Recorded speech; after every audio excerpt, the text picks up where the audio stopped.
Hey everyone, I'm going to try and give you some insight into your book and then kind of go over what outlining or sticky notes should look like in your book as I'm going to assign them to you quite often throughout the year. So this is the second edition of the Friedland and Relia book.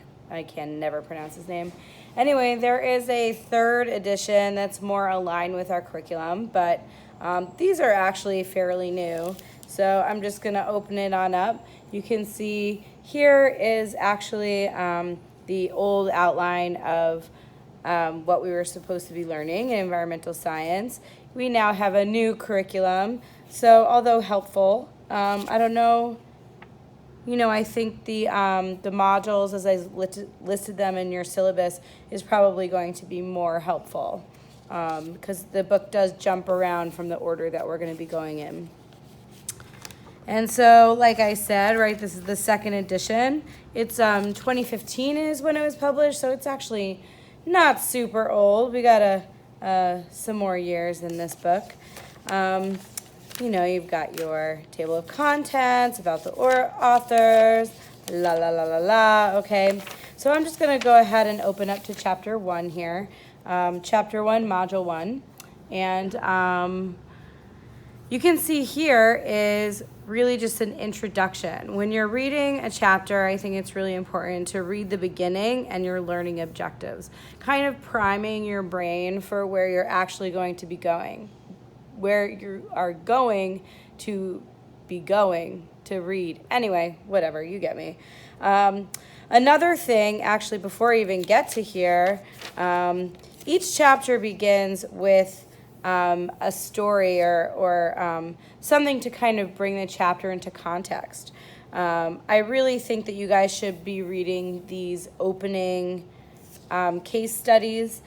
I think they'll give you a little more context as to where the chapter is going and how it relates to environmental science. Each vocab word is highlighted in these yellow portions here in the book, so your vocab is fairly easy. When you're outlining, it's really not supposed to be a vocab list, so I'll just put that out there. So like I said, you should read this beginning of your learning objectives when you start each module. Another thing I think you should do is just scan your pages before you begin reading. So these topics right here, right? Environmental science offers important insights into our world and how we influence it.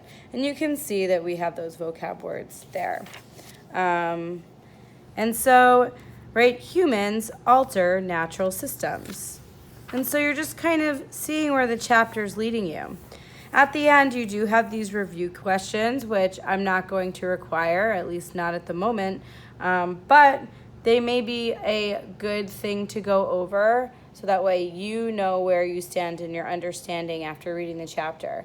I do have the answers for you if you'd like to check them, of course. As you're going through a book, I think it's really important, and this is something that people really often overlook, is looking at the pictures, and especially if they're graphs. If they're graphs, 100% you should be looking at them. But I think even more valuable than the actual text of the book sometimes is actually the captions. And so make sure when you're reading that you're not just ignoring these captions, that you actually read the figures and the captions. And so, right here's another figure, here's another figure. And so the study of environmental science uses knowledge from many different disciplines. So obviously that's one pretty stock, okay, I get that. But, they will get important the more you get into the book, especially when they're graphs. Now, when it comes to outlining a chapter or module, you can do it a few different ways.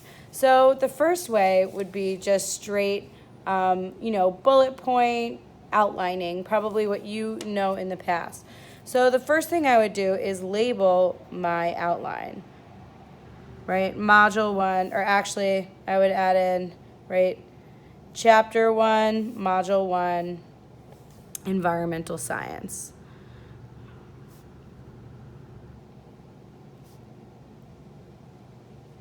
Everyone does it a little differently. Maybe you want to give it a good underline, okay?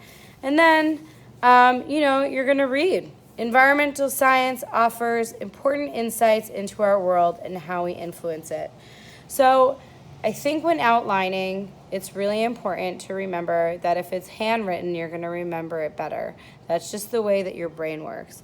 I will accept typed outlines if that's how you do, but again, I really suggest handwriting them because you will lock into the information better. So as you're reading through each section in the module, you're really going to pick out maybe 3, and it guess depends on how long it is, but maybe 2 to 5 bullet points on how we're going to explain this topic.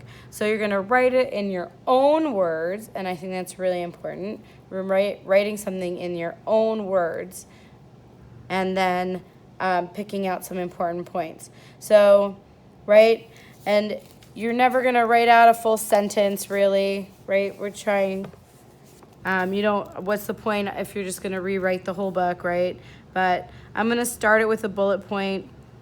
Environmental science, right, gives insight, right? I just kind of gave my own word and shortened the topic there. And so I'm going to read and maybe pick out, 3, like I said, 2 to 5 maybe in something this long, about how environmental science actually gives us insight. And so, that is how you would go about writing an outline.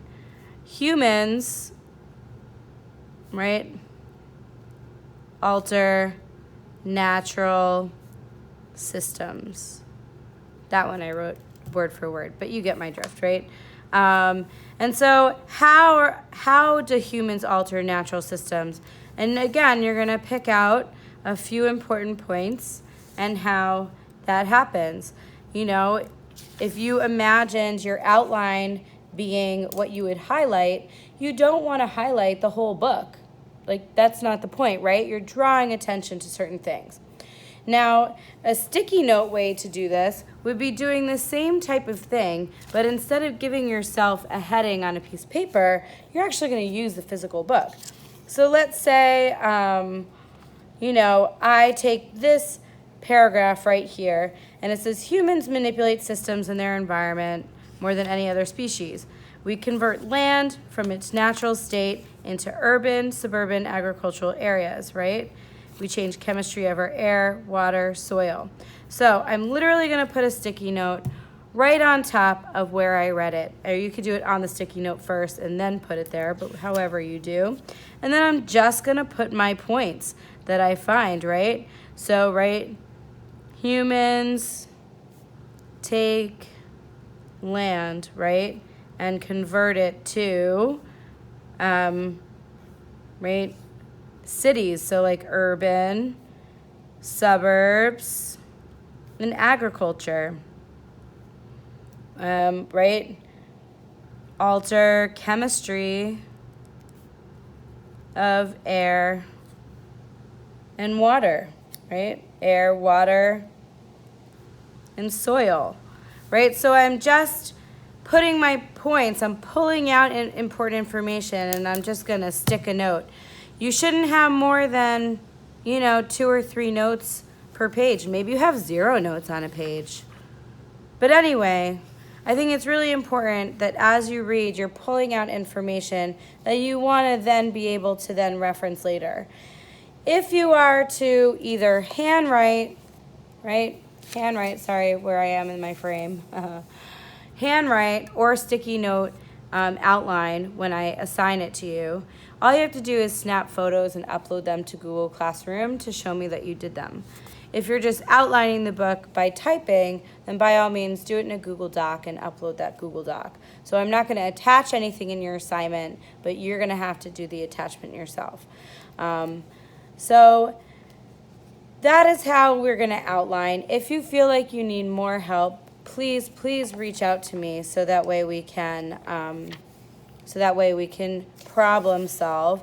I think this book actually does a really good job of explaining things in a really comprehensive way. So one other thing in your chapters, it's do the math. So that's always a good thing to do the math, to practice your math, because there is math in this course. Not crazy like chemistry, but still a little bit. Look at those gorgeous graphs and graphics. So they give you a lot of information, like I said. And then at the end of each chapter, you have a review. Oh, here's module 3. So when I get to the end of each chapter, you're going to have it'll summarize it for you, each module, right? And then it'll give you a practice exam. Again, feel free to do these practice exams, and you can always come to me to check your answers. I do have a teacher version that I'm willing to allow you to double check your answers if you have questions. So